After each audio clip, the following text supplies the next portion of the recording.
정치인들이 위기를 극복하며 서로 싸우지 말고 국민들을 위한 정치들을 펴나갈 수 있는 그런 계기가 되게 하여 주시옵소서. 우리 산들교회 하나님 복을 주시고 우리 성도들 육신에 약한 성도들을 치료해 주시고 조부자지체의 몸속의 모든 악한 세포들 예수 이름으로 다 사라질지어다.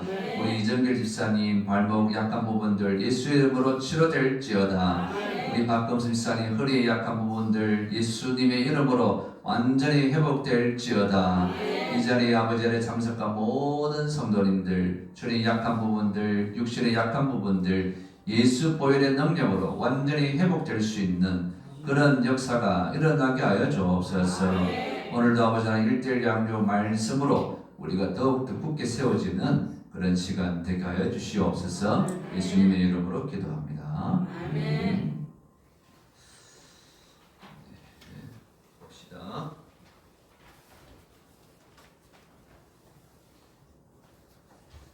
밤에 와니까 눈이 침침하신 분들은 굳이 안 적어도 됩니다.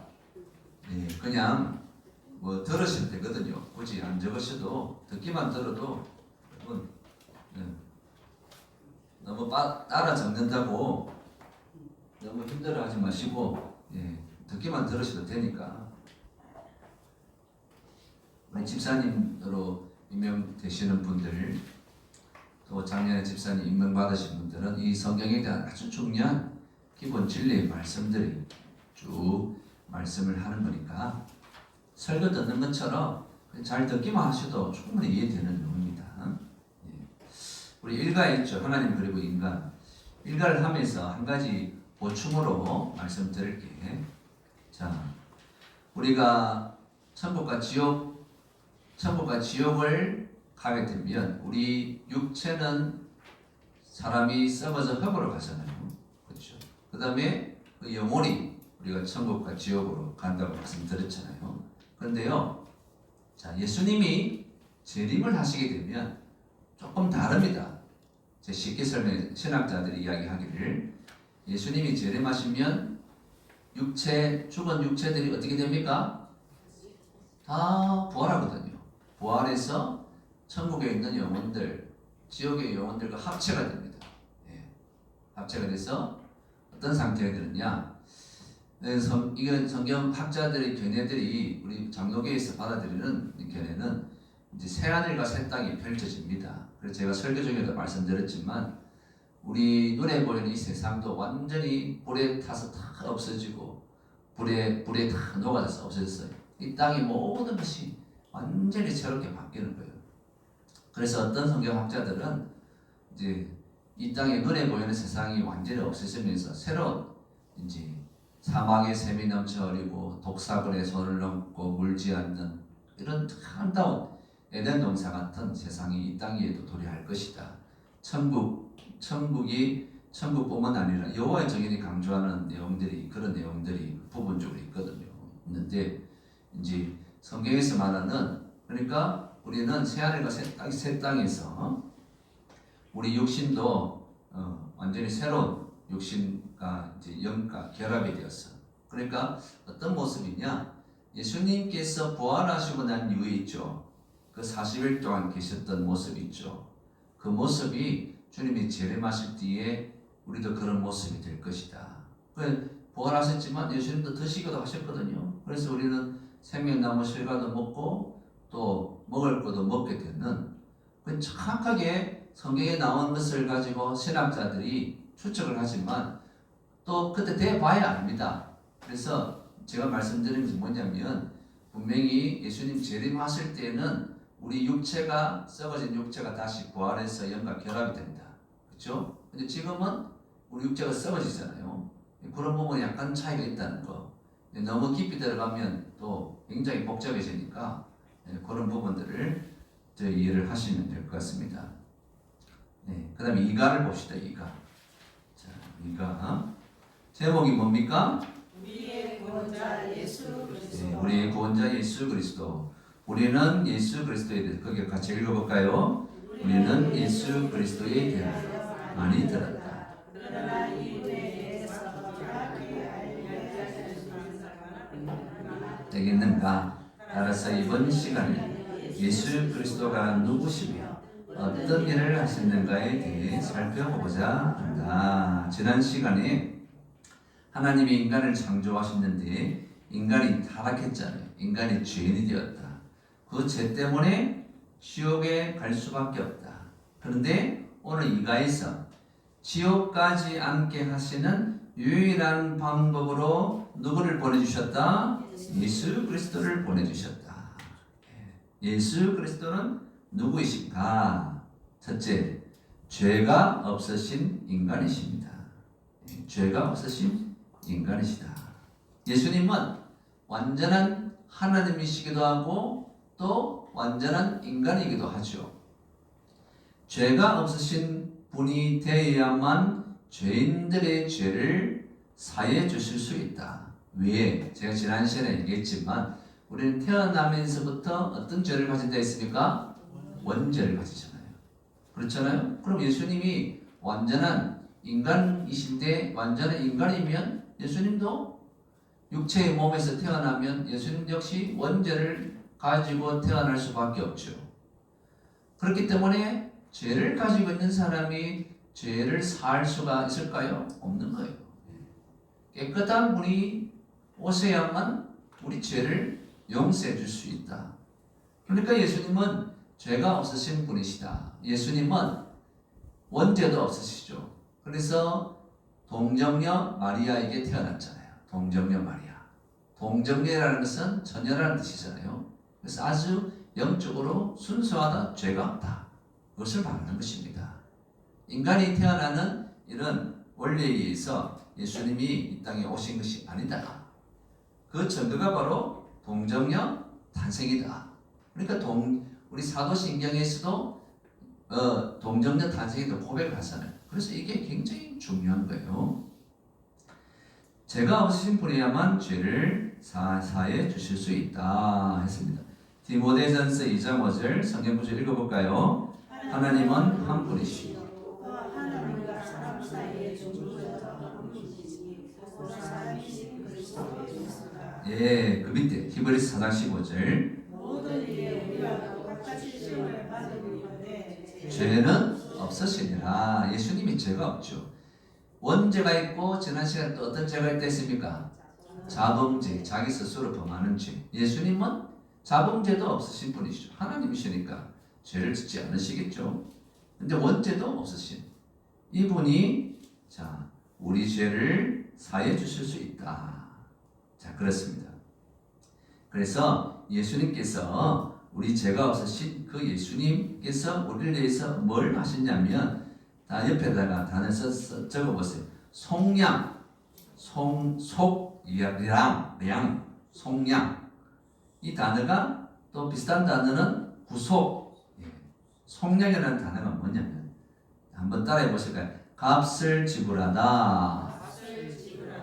그러니까 노예 시장에서 노예를 사고 난 이후에 자유다 했을 때 노예가 해방이 되거든요. 이 단어가 바로 속량입니다. 예수님이 이 땅에 오셔서 예수님의 피값으로 몸값으로 우리를 사셔서 우리를 향하여서 자유다 선포해 주신 줄 믿으시기 바랍니다. 이게 바로 속량이라는 거예요. 속량. 그리고 속량하기 위해서 반드시 필요한 것이 뭐냐면 예수님은 뭐가 없으시다? 죄가 없으시다. 이게 정말 중요한 핵심인 거예요. 자, 두 번째. 또 예수님은 어떤 분이신가? 두 번째. 하나님이시다. 하나님이시다. 하나님이십니다. 하나님이십니다. 자, 요한일서 5장 20절 읽어볼까요? 우리가 찾은 자고 그의 아들 예수 그리스도와 믿는 것이니 그는 참 하나님이시오 영생이시라. 예수님은 참 하나님이시다. 우리 삼위일체에 대해서도 또 나중에 또 앞 시간도 말씀을 제가 드렸고 예수님은 하나님이시다. 예수님이 자신에게 뭐라고 말씀하냐면 나를 제자들이 하나님을 보여달라고 했을 때 예수님 뭐라고 하셨습니까? 나를 본 것이 곧 하나님을 본 것이다. 이런 말씀하신 것이거든요. 하나님이신데 인간의 몸을 입고 이 땅에 오신 분이 바로 누구시라고요? 예수님이다. 이해되시죠? 그렇죠? 그래서 하나님이신데 인간의 몸을 얻고 이 땅에 오신 것을 신학적으로 뭘 단어를 쓰냐면 성육신, 적으세요. 성육신. 거룩할 성, 육신. 거룩한 육신으로 오셨다. 인간의 몸을 입고 오셨다. 왜? 보세요, 여러분. 자, 왜 인간의 죄를 해결하기 위해서 하나님이 인간의 몸을 입고 이 땅에 오신 분이 예수님인데 왜 이 방법을 사용하시게 될 이유가 뭘까요? 뭐 때문에? 예? 하나님이 인간의 몸을 이 땅에 입고 오신 이유가 뭘까요? 그러니까 인간 스스로는 우리 죄를 해결할 수 있다 없다? 우리 힘으로서는 우리 죄의 문제를 해결할 수가 없는 거예요. 왜? 이 세상에는 어느 누구도 네가 잘났니, 네가 뭐 어떤니 하지만 털어보면 죄 없는 사람이 없잖아요. 그러면 다 똑같아요. 그죠? 그런 말 있잖아요. 진짜로. 인간 스스로는 죄를 해결할 수 없기 때문에 유일한 방법이 뭐냐면 하나님께서 인간의 몸을 입고 오셔서 인간의 죄를 대신해서 죽으시는 방법, 이 방법을 우리 하나님이 선택하셨다는 거예요. 믿으시면 아멘 하십시다. 그래서 그분이 그 하나님으로 몸을 입고 오신 분이 누구라고요? 예수님이다. 예수님이시다. 자, 두 번째, 예수님이 왜 인간이고 하나님이셔야만 하는가?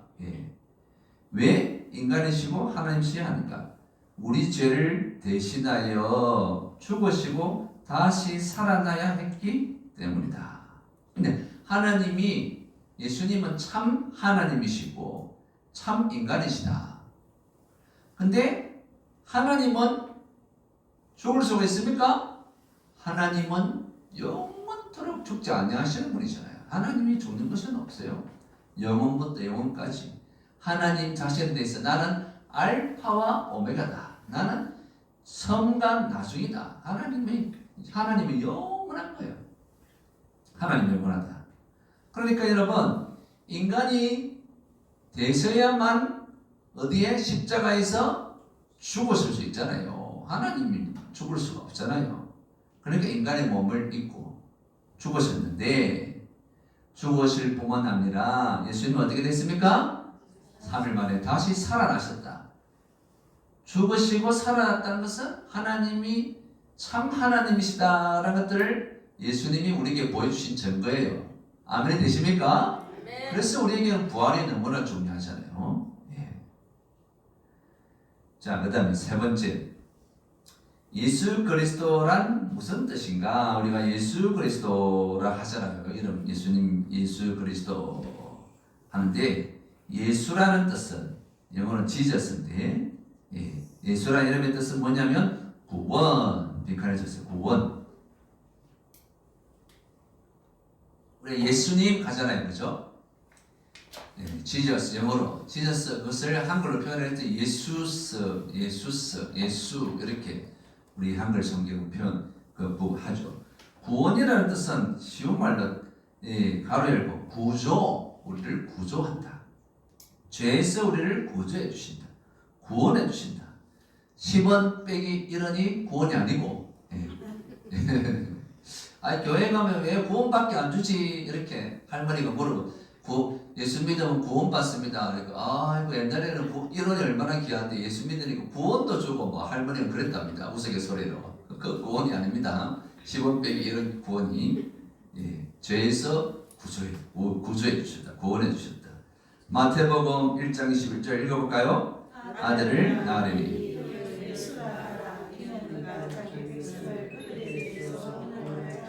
자, 여기에 다 나와 있잖아요. 예수라 하라. 그 뜻이 자기 백성을 그들의 죄에서 구원할 자이십니다. 이게 예수라는 이름의 뜻이, 그 뜻이라는 거예요. 자, 그 다음에 두 번째, 그리스도, 예수 그리스도. 그리스도는 뭐냐면 기름 부음, 기름을 붓다. 기름 부음 받은 자. 기름 부음 받은 자. 우리 예수님 이름 안에 예수님의 중요한 사역들이 담겨져 있죠. 예수님의 가장 중요한 사역은 예수라는 이런 뜻이 뭐라고요? 구원이다. 우리를 구원하시기 위해서 십자가에 지시고 이 땅에 오셨다. 그리고 사역적인 측면에서 기름 부음을 받은 자, 이 그리스도, 메시아란 말하죠. 메시아가 바로 그리스도입니다. 메시아라는 뜻이 그리스도, 기름 부음을 받은 자. 성경에서 기름 부음을 받은 세 부류의 사람들이 있습니다. 첫째는 왕, 두 번째는 선지자, 세 번째는 제사장. 기름 부음을 받은 자. 그러니까 이 말은 뭐냐면 우리 예수님은 왕으로 오셨고 선지자로 오셨고 제사장으로 오셨다. 이 세 가지 직분을 동시에 감당하시는 분이시다. 이 뜻이 그리스도의 이름 뜻 안에 있다. 자, 우리 예수님이 왕으로 오셨다. 왕은 뭔 뜻일까요? 이 세상을 통치하시고 다스리신다. 아멘 되십니까? 네. 예수님은 왕으로서 이 세상을 다스리십니다. 그 다음에 선지자에게 가장 중요한 직책이 뭘까요? 선지자는 강대상에서 제가 선지자 사역을 감당하고 있습니다. 뭐 하는 사역?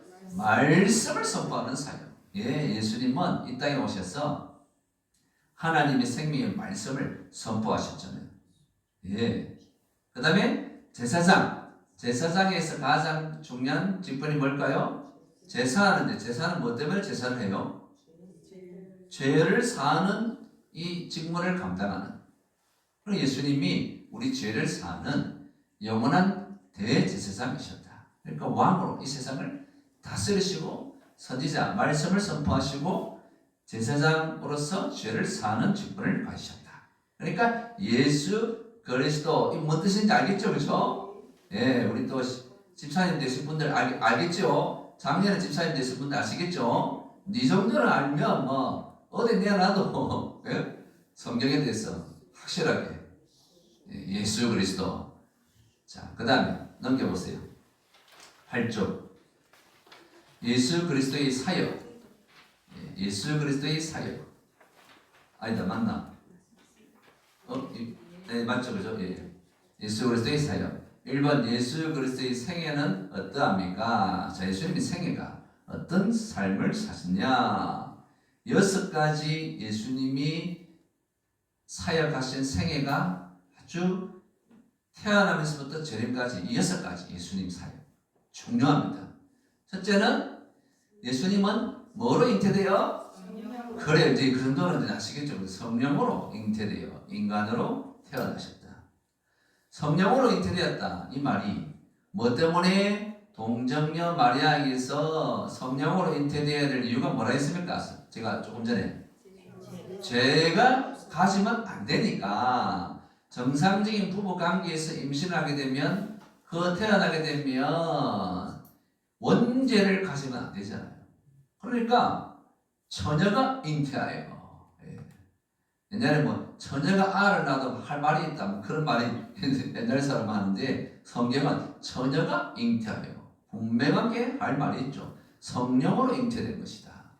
그래서 예수님은 탄생부터 밥법께서처럼 알에서 태어났는데 아니고 예수님은 어디서? 성령으로 잉태되셨다. 그리고 누구 몸에서 태어났다? 동정녀가 중요합니다. 처녀의 몸에서 태어났다. 그 다음에 두 번째, 예수님은 우리 죄 때문에 십자가에 죽으심. 우리 죄 때문에 십자가에 죽으심. 여러분, 자, 불신자들이 이렇게 예수님 한 사람 믿으면, 예수 믿고 우리 죄가 용서 안 받고 천국 간다 하면, 아니 예수라는 한 사람이 죽었다고 온 세상 죄를 용서받는 그 말도 안 되는 소리다. 이렇게 말하는 사람 있어요, 없어요? 많거든요. 그럼 여러분, 그렇게 물어보면 그 사람한테 뭐라고 대답하겠습니까? 왜 예수 한 사람이 죽었는데 온 세상의 죄를 다 사함받을 수 있느냐 물어보면 뭐라고 대답하겠어요? 죄가 없으시고 인간의 죄를 사해주기 위해서 하나님이신데 인간의 몸으로 입고 오신 분이 누구다? 그러니까 죄를 살 수가 있는 거예요. 그렇게 설명해요. 그분들이 다 이해를 못할지언정 그 언젠가는 이해할 때가 있으니까. 예. 그래서 예수님 한 분이 죽으셔도 모든 죄를 사할 수 있다. 예. 죄를 사하는 권세는 오직 누구 한 분? 하나님 한 분밖에 없거든요. 그러니까 하나님 자신이 이 일들을 감당했기 때문에, 하나님이 죽으셨기 때문에, 하나님이 인간의 몸을 얻고 대신 주셨기 때문에 죄를 사할 수가 있다. 그 다음에 죽으시고 또 완전한 하나님이시기 때문에 3일 만에 부활하셨다는 거예요. 그렇죠? 부활하시고, 예. 부활하심으로 예수님의 부활, 고린도전서 15장 3절 4절 읽어볼까요? 내가 받은 것을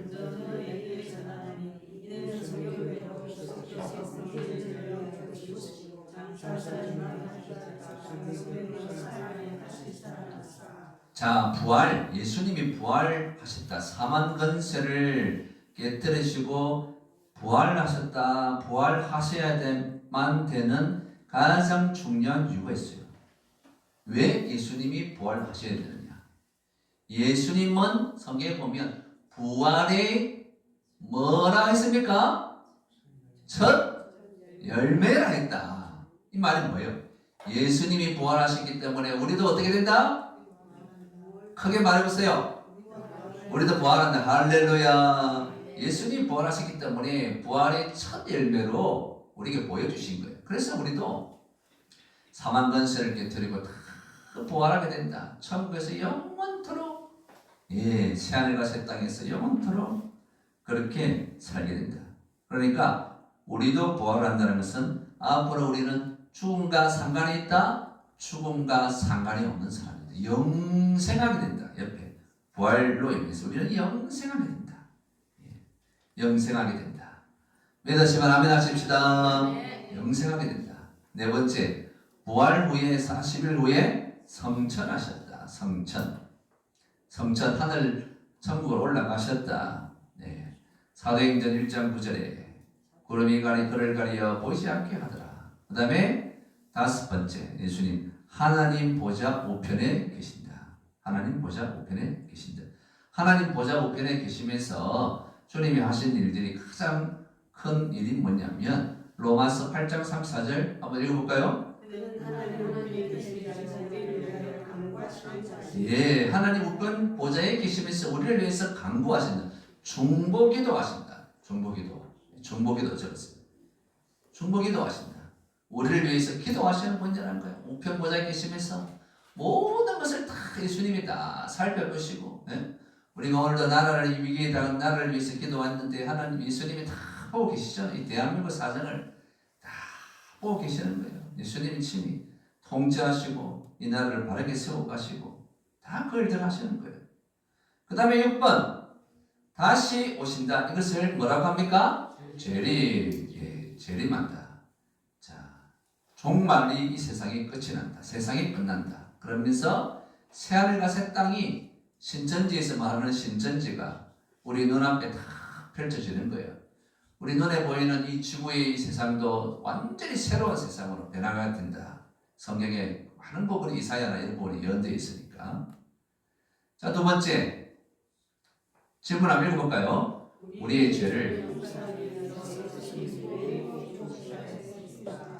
용서하시기 위해서 예수님이 꼭 죽었어야 했던 이유가 뭐냐? 성경의 원칙 그대로다. 자, 피 흘림, 가로 적어서 피 흘림. 피 흘림이 없이는 사함이 없기 때문이다. 피 흘림이 없은 적 사함이 없는 일. 이것은 하나님이 만드신 방법이에요. 제사의 방법. 피는 생명이니까 피를 흘려주심으로 그 대신 짐승이 잡혀서 피를 흘려 죽음으로 이제 죄 있는 사람들 죄를 사해 주시는 하나님의 법칙이니까, 예, 이 방법을 하나님 주신 것이죠. 그 다음에 두 번째, 하나님의 의를 이루기 위함이다. 하나님은 어려우시기 때문에, 거룩하시기 때문에 죄를 해결해야만 되는 거예요. 하나님의 의로움을 나타내시기 때문에 죄를 죽으셔서 죄를 사해 주셔야 됩니다. 자, 됐죠? 자, 요약 1, 2, 3, 4 한번 1번 한번 읽어보세요. 1번 2번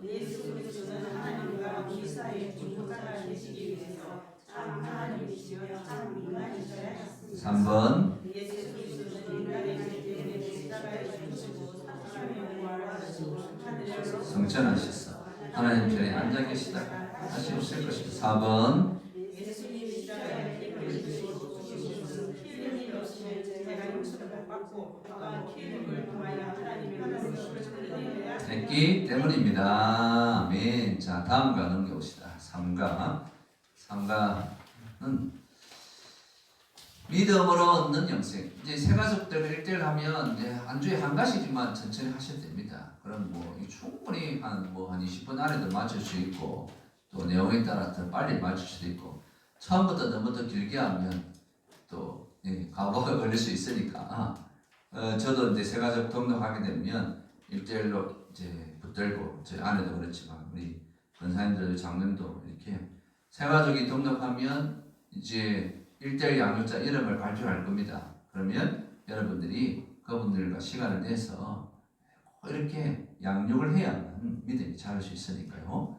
3가 믿음으로 얻는 영생. 한번 예수님이 그 밑에 읽어볼까요? 예수님이 우리의 죄를 대하여 십자가에 못 박혀 돌아가셨다고 하셔서 우리 모든 사람들이 다 죄를 용서받는 것이니라. 회개하고 믿음으로 예수님을 믿는 사람만이 구원을 받을 수 있다. 이번 시간에는 우리의 구원과 구원을 필수적인 회개와 믿음에 대해서 보여줍시다. 그래요. 예수님이 십자가에 못 박혀 돌아가셨지만 우리가 믿음으로 받아들이지 않으면 우리와 상관이 없는 거예요. 회개와 믿음이 필수적으로 따라야 된다. 자, 첫째, 구원. 구원이란 무엇인가? 1번 적어보세요. 죄사함을 받아 죄에서 건짐을 받는 것이다. 구원한다. 건져낸다는 뜻이잖아요. 그러니까 죄사함을 받아 죄에서 건짐을 받는 것이다. 그 다음에 또 구원이라는 것은 뭘까요? 두 번째, 심판을 받지 않는 것이다. 죄로 인해서 우리는 지옥의 심판을 받지 않는 것이다. 그 다음에 세 번째, 영생을 얻는 것이다.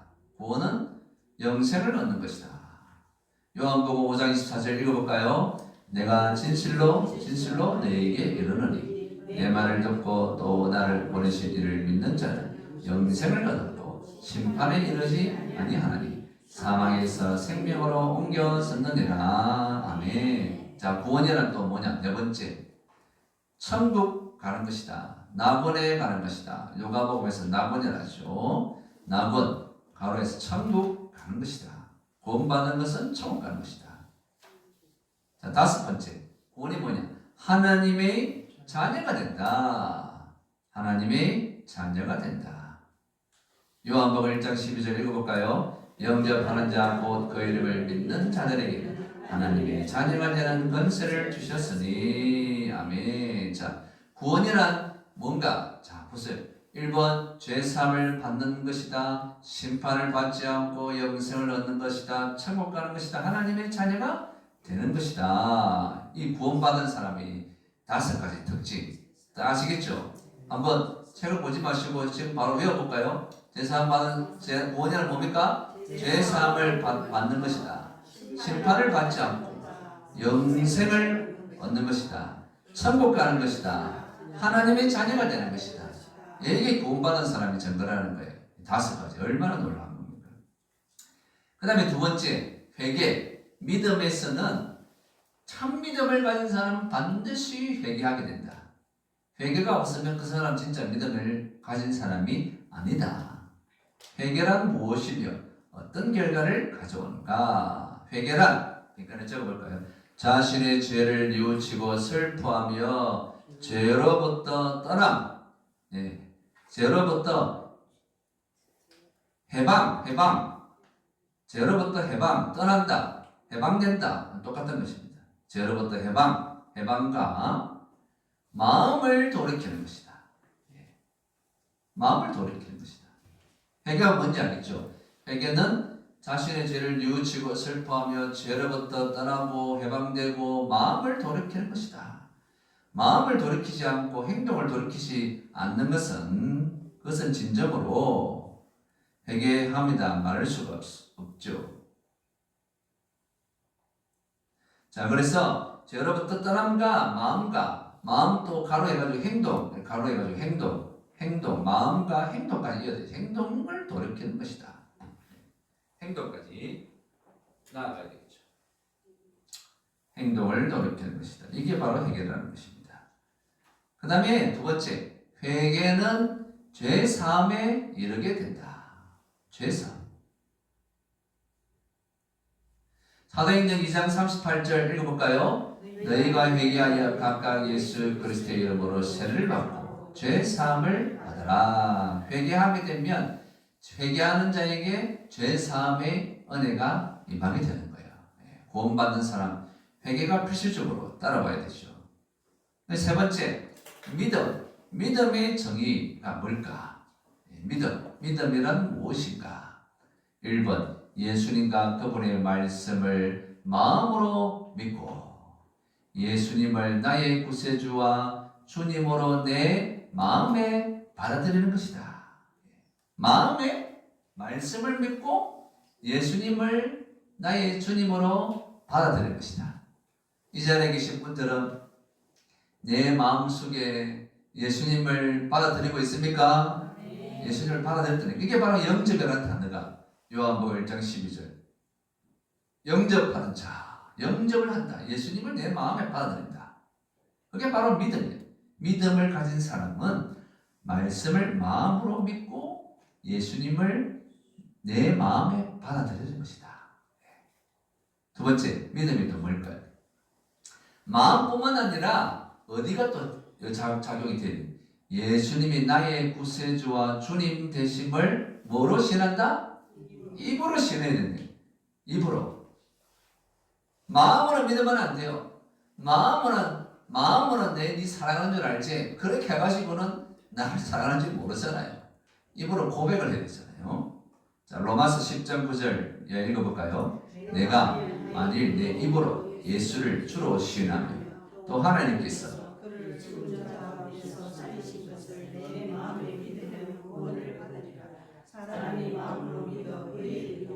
입으로 시인하여 구원에 이르느니라. 아멘. 입으로 시인을 해야 돼. 입으로. 그래서 여러분 예수님을 내가 마음으로 믿고 있으면 우리 하나님을 뭐라고 합니까? 주님 아버지여 하잖아요. 입술로. 그렇잖아요.